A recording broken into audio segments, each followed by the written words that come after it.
poucas palavras. Um olhar sobre o mundo, a vida e a sociedade, à luz da Palavra de Deus, com Augustus Nicodemos. Olá, ouvintes, bem-vindos a mais uma edição do nosso programa Em Poucas Palavras, entrando no ar agora através desta emissora e também por meio dos podcasts que estão distribuídos em todo o Brasil. E agradecemos aí também a participação daqueles que têm ajudado na organização desses podcasts, como o Uriel, lá da Primeira Igreja Presbiteriana, o Arthur Mendes, que tem colocado esses programas na Rádio IPB e também no Podomatic para você acompanhar. Algumas pessoas estão perguntando, posso usar os programas para colocar na nossa rádio e tudo? Sim, pode, sem problema nenhum, para que você possa alcançar outras pessoas também. Pastor Augustus, como vai? Tudo bem, Natsan, querido ouvinte. A minha saudação e a minha oração a Deus para que esses programas sejam usados por Ele na sua vida, na vida de sua família, para o seu crescimento e, finalmente, para a sua redenção. Diz assim a palavra de Deus em Romanos 8, 29 a 30. Porquanto aos que de antemão conheceu também os predestinou para serem conformes à imagem de seu Filho, a fim de que ele seja o primogênito entre muitos irmãos, e aos que predestinou, a esses também chamou, e aos que chamou, a estes também justificou, aos que justificou, a esses também glorificou. 1 Timóteo 2, 3 e 4 diz, é bom e aceitável diante de Deus, nosso Salvador, qual deseja que todos os homens sejam salvos e cheguem ao pleno conhecimento da verdade. Josué 24:15, Josué pergunta, porém, se vos parece mal servir ao Senhor, escolhei hoje a quem sirvais, se aos deuses a quem serviram vossos pais, que estavam da além do Eufrates, ou aos deuses dos amorreus, em cuja terra habitais. Eu e minha casa serviremos ao Senhor. Com relação a essas passagens, há dúvidas de nossos ouvintes, e foram eles que sugeriram tais versículos, sobre a questão da doutrina da predestinação, que para alguns parece ser uma espécie de determinismo ou fatalismo. E um de nossos ouvintes levanta essa questão, que é o tema do programa de hoje. Pois bem, Bruno, lá de Belo Horizonte, Minas Gerais, o nosso abraço a todos os mineiros e aos ouvintes da cidade de Belo Horizonte. Ele diz, gostaria de sugerir um tema, se ainda não teve, a diferença entre predestinação e determinismo ou fatalismo. Ele diz que chama de determinismo as afirmações semelhantes a Deus criou uma situação de doença para que você o glorificasse, ou então Deus predestina uns para os céus e outros para o inferno. Essa é a dúvida de Bruno e de outros ouvintes que não se identificaram, mas sempre colocavam essas questões. Pastor Augustus. Sim. Esse assunto ele tem que ser encarado da seguinte perspectiva, Nathan. O que é que a Bíblia ensina a respeito disso? Quando nós fazemos um apanhado do ensino bíblico, das passagens bíblicas, tanto do Antigo quanto do Novo Testamento, nós vamos encontrar, em primeiro lugar, uma série de passagens, e não são poucas, que falam a respeito de Deus como sendo o soberano Senhor dos céus e da terra. Deus é absoluto, Ele é infinito, Ele é imutável no seu ser, na sua sabedoria, na sua bondade, na sua justiça e na sua santidade. Ele criou o mundo pela palavra do seu poder e Ele determinou, decretou tudo o que acontece. Há muitas passagens que atribuem a Deus tudo o que ocorre.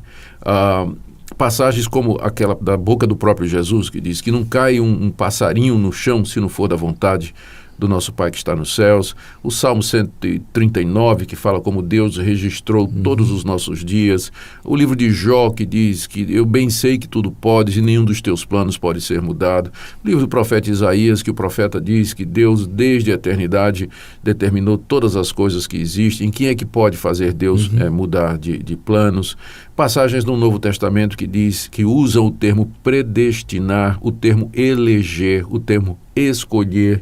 Então, você encontra, em primeiro lugar, uma série de passagens que afirmam a soberania de Deus no controle da história, inclusive na salvação de pecadores. É Deus quem escolhe, é Deus quem chama, é Deus quem toca, é Deus que converte, é Deus que justifica. Ou seja, do começo ao fim, a salvação é mostrada na Bíblia como sendo uma obra de Deus.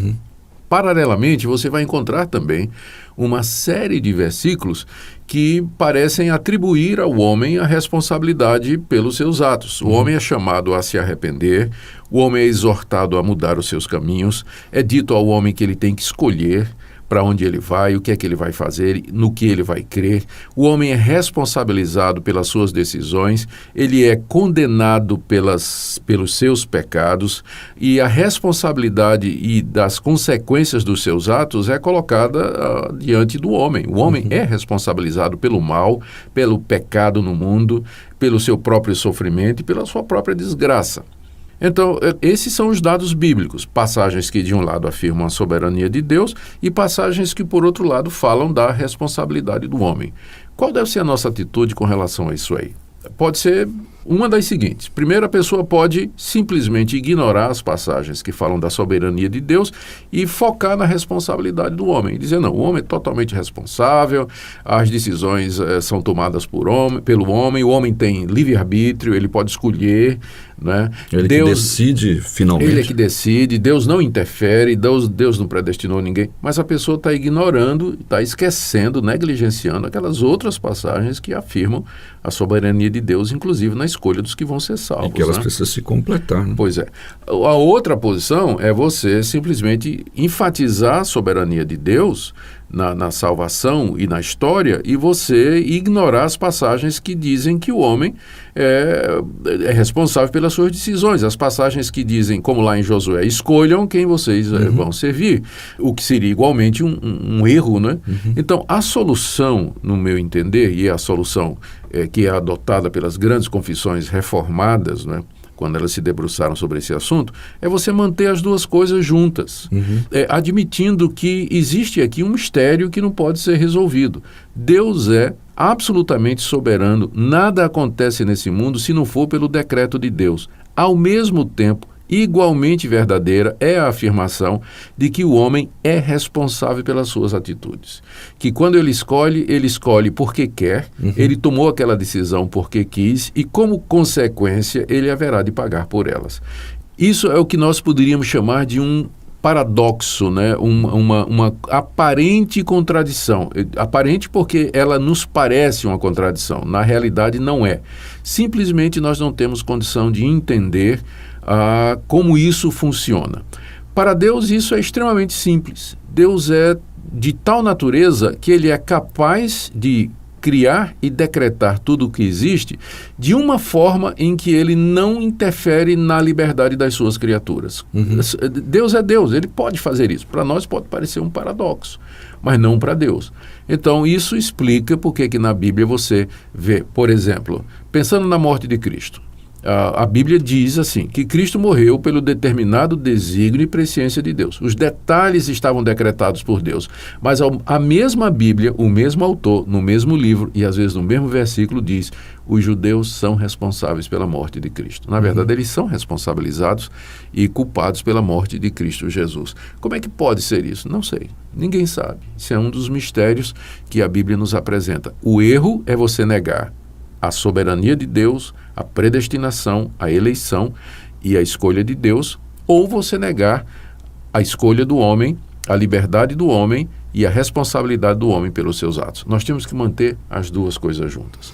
Nessa questão da soberania, da responsabilidade humana, não significa que ele é autônomo? A autonomia significa governar a si mesmo, né? Não, ele não é autônomo. Ele não. Se você olhar do ponto de vista da soberania de Deus, o homem, todas as ações que ele vai tomar, elas já foram decretadas e determinadas por Deus. Mas Deus faz isso de uma forma que o homem é moralmente responsável por estas decisões. Ou seja, se eu colocar de outra maneira, se alguém vai ser salvo, é pela graça de Deus e pela soberania de Deus.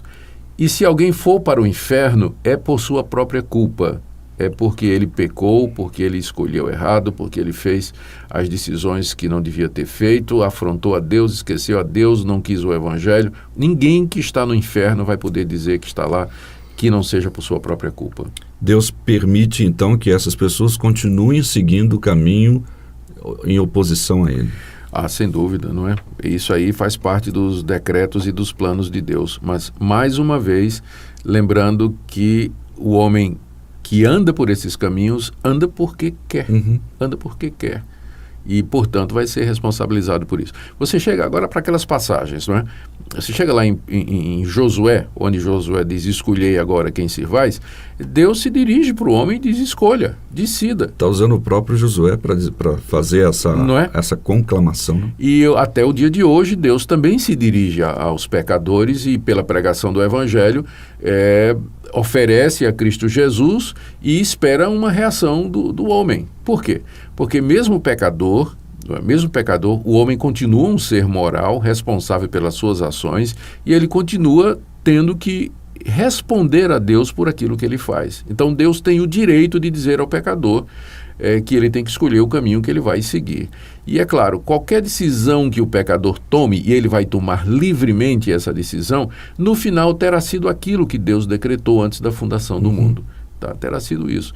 Então, eu gosto de ilustrar como essas duas verdades andam juntas com a figura de... Você imagina uma rua, Nathan, bem movimentada, onde tem um prédio com uma porta aberta, um galpão, né, com a porta bem aberta, e em cima da porta tem uma placa dizendo assim, vinde a mim todos vós que estáis cansados e oprimidos, eu vos aliviarei. E tem uma multidão passando ali pela calçada, as pessoas param, olham aquela placa, algumas até metem a cabeça ali, dão uma olhadinha para ver o que não é? E outros vão embora, e finalmente passa alguém que olha a placa e diz, epa, esse convite eu quero. Vinde a mim todos vós que estáis cansados e oprimidos e eu vos aliviarei. Eu quero alívio, eu estou me sentindo cansado. E a pessoa entra. Quando ela entra, ela olha para a porta do lado de dentro e em cima, no umbral da porta, está escrito, só pode vir a mim aquele que o Pai trouxer. Que é uma palavra que Jesus Cristo disse. Então, depois que a pessoa entrou, ela olha para trás e diz, puxa, se não fosse Deus, se não fosse por Deus, não teria entrado. Então, todo crente verdadeiro, ele se tornou crente, ele tomou uma decisão. Ele disse, eu resolvo crer, eu decido crer em Jesus Cristo, eu aceito Jesus Cristo. Mas depois que ele fez isso, que ele se tornou crente, ele olha para trás e diz, se Deus não tivesse me escolhido, se Deus não tivesse me predestinado, eu não teria... Se Deus não tivesse colocado aquela porta no meu caminho... eu não teria tomado essa decisão. Então, todo crente verdadeiro, de joelhos, ele sabe que ele foi eleito e foi escolhido por Deus, porque nenhum crente ora dizendo assim, eu me agradeço porque eu tomei a decisão, né? Eu me agradeço, louvado seja eu. Ele vai dizer o quê? Louvado seja Deus que me amou antes da fundação do mundo, que me chamou, mandou seu filho morrer por mim. Ele sabe que a salvação do começo ao fim é obra de Deus. É uma bênção, boa ilustração, gostei. Ela ficou claro mesmo que de fato é isso que ocorre, né? Nós andamos rebeldes e andando pelos nossos caminhos, segundo a inclinação da nossa carne, e Deus então nos chama e a gente, quando entra nessa porta, a gente para e diz, olha, se não fosse por Deus, se não fosse a graça de Deus me chamando, me trazendo para cá, eu não sei onde eu estaria, não. É a misericórdia dele para com pecadores como nós. É verdade, muito bom. Bênção e esclarecedor. Infelizmente já chegou o tempo final deste programa, em poucas palavras, e agradecemos profundamente a sua participação. Nosso WhatsApp para pergunta é 62 9638 9557, pastor. Muito obrigado, querido ouvinte, pela sua audiência, e lembre que o Evangelho de Cristo é de boa fé oferecido a todos que ouvem. Creia no Senhor Jesus e você será salvo. Jesus disse, quem vem a mim, de maneira nenhuma o lançarei fora. Muitos são chamados, mas poucos escolhidos, por Deus eleitos mesmo antes de ter nascido. Preordenado, eleito ou mesmo predestinado, o soberano Deus trouxe Saulo pro seu lado. Seu nome sim foi mudado, Paulo por Deus foi chamado para levar o seu nome a muitos povos, irmão. Assim também muitos outros eleitos por Deus então, pelo evangelho pregado ouvi. Em poucas palavras, um olhar sobre o mundo, a vida e a sociedade, à luz da Palavra de Deus. Apresentação, Nathan Matias.